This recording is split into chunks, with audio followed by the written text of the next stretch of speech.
kami akan membahas topik tentang mengelola kelas sekolah dasar melalui pendekatan lingkungan alam sekitar. Perkenalkan, nama saya Adwa yang bertugas sebagai moderator pada hari ini. Saya akan membimbing jalannya diskusi ini.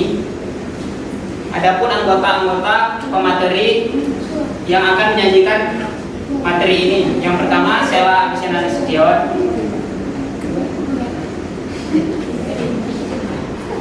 yang kedua pematerinya adalah Erna Lydia, yang ketiga Ayu Zahra Lestari, yang keempat Fitri Ramadhani.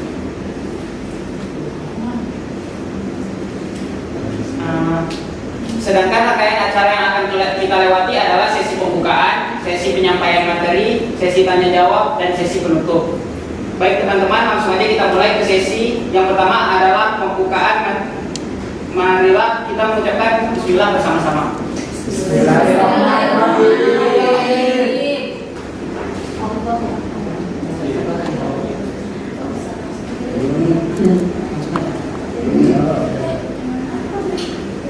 Yang pertama, materi pertama akan dijelaskan Sheila Abisyana Nasution.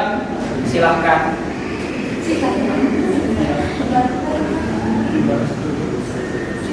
Yang pertama itu ada pengertian pengelolaan kelas. Pengertian pengelolaan kelas itu terdiri dari dua kata. Nah, pengelolaan kelas itu kata dasarnya adalah kelola. Nah, di mana yang artinya itu adalah mengatur ataupun melaksanakan. Nah, jadi dengan penambahan kata pe pada awalan kelola dan an pada awalan akhirannya menjadi pengelolaan. Nah, bahwasanya kita tahu pengelolaan kelas ini sangat penting dalam suatu pendidikan ataupun suatu sekolah dasar yang dimana guru adalah peran utamanya. Guru adalah peran utama dalam pengelolaan kelas. Karena itu, guru dituntut untuk dapat terampil dan dapat mengatur sebuah kelas dengan menciptakan suasana yang kondusif. Nah, guru sendiri harus bisa mengendalikan jika suasana kelas itu gaduh ataupun riuh untuk dapat kembali kondusif lagi. Nah, tujuan pengelolaan kelas sendiri adalah penyediaan fasilitas yang lengkap untuk segala macam kegiatan belajar siswa dalam lingkungan sosial, emosional, dan intelektual. Di mana guru juga berperan penting dalam tujuan pengelolaan kelas agar suatu kegiatan belajar mengajar dapat terlaksana dengan baik. Nah, dengan adanya dukungan guru, tujuan pengelolaan kelas ini akan terlaksanakan dengan baik. Selanjutnya akan disampaikan oleh pemateri 2. Baik, bagus sekali penyampaian materi dari Sheila Abisyana Nasution. Pemateri kedua akan dilanjutkan oleh Fitri Ramadhani. Di sini saya akan menjelaskan tentang prinsip-prinsip pengelolaan kelas. Prinsip-prinsip pengelolaan kelas ini dibagi menjadi 6. Yang pertama itu ada hangat dan antusias. Hangat dan antusias ini yaitu memberikan suasana kelas yang lebih menyenangkan. Karena suasana kelas yang lebih menyenangkan itu lebih enak daripada suasana kelas yang lebih ke diam. Terus yang kedua ada tantangan. Kalau tantangan ini dia lebih ke penggunaan kata-kata, tindakan atau suatu perilaku yang lebih menantang dan akan meningkatkan gairah siswa untuk lebih semangat belajar. Terus yang ketiga ada bervariasi. Bervariasi ini maksudnya kita menggunakan penggunaan alat ataupun media agar interaksi belajar mengajar itu semakin semangat, semakin bervariasi. Terus yang keempat ada penekanan pada hal positif. Di dalam belajar dan mengajar, pendidik harus menekankan kepada hal-hal yang positif. Dan sebaiknya hal-hal yang negatif itu bisa dihindarkan. Terus yang terakhir ada penanaman disiplin diri. Kalau penanaman disiplin diri ini, guru harus mengingati siswanya kalau bahwa disiplin itu penting. Misalnya seperti masuk sekolah jam 7:30, sebaiknya siswa itu datang ke sekolah sebelum jam 7:30.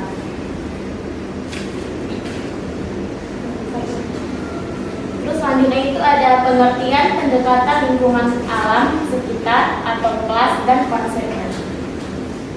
Pendekatan lingkungan alam sekitar merupakan suatu pendekatan pembelajaran yang berusaha untuk meningkatkan keterlibatan siswa melalui penggunaan lingkungan untuk sebagai sumber belajar. Jika kalau siswa dibawa ke tempat yang terbuka, pasti siswa belajar itu semangat, ada yang dilihatnya. Kayak misalnya seperti belajar tentang tumbuhan, siswa bisa turun tangan melihat tumbuhan tersebut. Terus kalau menurut Rustaman N mengatakan bahwa penggunaan pendekatan lingkungan ini mengaitkan lingkungan dalam suatu proses belajar mengajar dan lingkungan sebagai sumber belajarnya.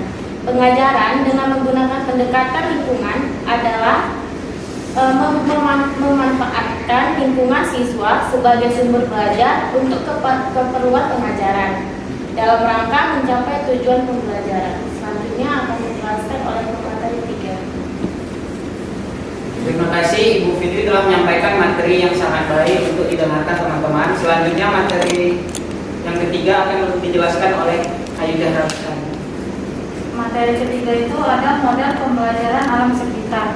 Menurut Joyce dan Webb, ada 4 kategori yang penting diperhatikan dalam model pembelajaran. Yang pertama itu model informasi, model personal, model interaksi, dan model tingkah laku.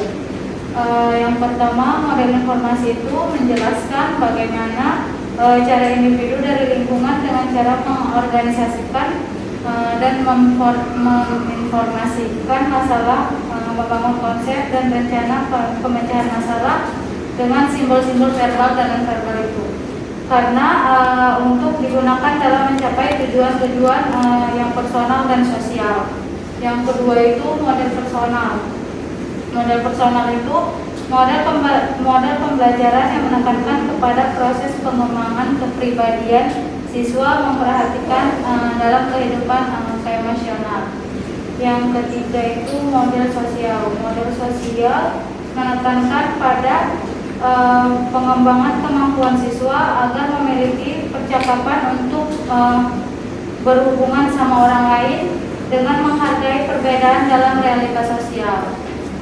Keempat, model sistem perilaku yang dapat memecahkan masalah dalam belajar melalui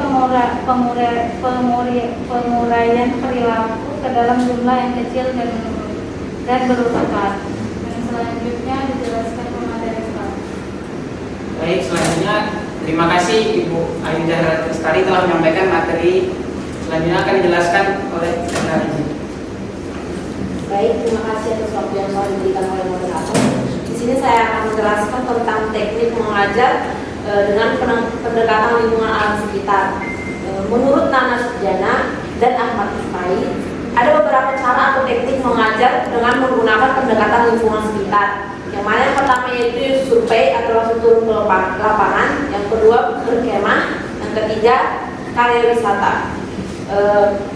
Menurut Nasution dalam Nadiba mengatakan pendekatan lingkungan atau karya wisata adalah pendekatan yang berorientasi pada alam bebas dan nyata. Tidak harus selalu tempat yang jauh, tetapi dapat dilakukan di lingkungan sekitar siswa. Di mana hal yang akan dilakukan oleh para siswa dan guru yaitu praktik lapangan, mengundang narasumber, proyek pelayanan, pengabdian kepada masyarakat. Materi selanjutnya yaitu ada kelebihan dan kekurangan mengajar dengan pendekatan lingkungan alam sekitar. Kelebihannya yang pertama, dengan menggunakan pendekatan lingkungan alam sekitar, pembelajaran akan lebih menarik dan tidak membosankan untuk para siswanya. Yang kedua, hakikat belajar akan lebih bermakna. Yang ketiga, bahan-bahan yang dapat dipelajari lebih kaya serta lebih faktual sehingga kebenaran lebih akurat. Yang mana jika para siswa sudah dibawa turun ke lapangan, maka para siswa tersebut akan merasa pembelajaran tersebut lebih nyata dan dapat cepat ditangkap oleh para siswa tersebut. Yang keempat, kegiatan belajar siswa lebih komprehensif dan siswa di mana kalau siswa sudah turun ke lapangan ataupun belajar di lingkungan sekitarnya, siswa akan lebih aktif dalam proses pembelajaran tersebut. Yang kelima, sumber belajarnya menjadi lebih kaya, di mana guru juga bisa memanfaatkan sumber belajar dari buku ataupun media sosial serta sumber belajar yang ada di lingkungan sekitarnya. Dan kelebihan selanjutnya yaitu siswa dapat lebih menghayati aspek-aspek kehidupan yang ada di lingkungan sekitar para siswa. Selanjutnya yaitu kekurangan dari mengajar dengan pendekatan lingkungan alam sekitar, yaitu volume dan kekuatan suara guru harus lebih keras atau lebih besar agar dapat ditangkap oleh para siswa. Yang mana kalau siswa-siswa SD sudah dibawa keluar dari kelas belajar di luar, maka perhatian siswa tersebut tidak hanya tidak bisa dipastikan fokus kepada gurunya, tetapi ada fokus perhatian yang lain. Jadi guru harus mampu lebih membuat siswa tersebut lebih fokus pada pembelajaran yang sedang berlangsung. Yang berikutnya yaitu guru harus mengeluarkan tenaga ekstra untuk memusatkan perhatian siswa tersebut. Yang berikutnya sangat tergantung cuaca. Jika cuaca di luar itu tidak bagus atau kurang mendukung, maka proses belajar di lingkungan alam sekitar tersebut tidak bisa dilaksanakan. Maka harus melihat cuaca juga. Selanjutnya yaitu konsentrasi para siswa kurang. Seperti yang saya katakan tadi, jika siswa sudah dibawa keluar dari kelas belajar di luar, maka perhatian siswa tidak hanya pada guru saja, akan ada fokus perhatian siswa yang lain. Maka guru juga harus mampu dan lebih bijaksana dalam memfokuskan perhatian para siswa. Sekian. Baik, terima kasih Ibu Erna Lydia telah menyampaikan ilmu yang sangat baik kepada teman-teman sekalian. Selanjutnya di sini kami akan membuka sesi tanya jawab kepada teman-teman untuk bertanya kepada kelompok kami 2 orang.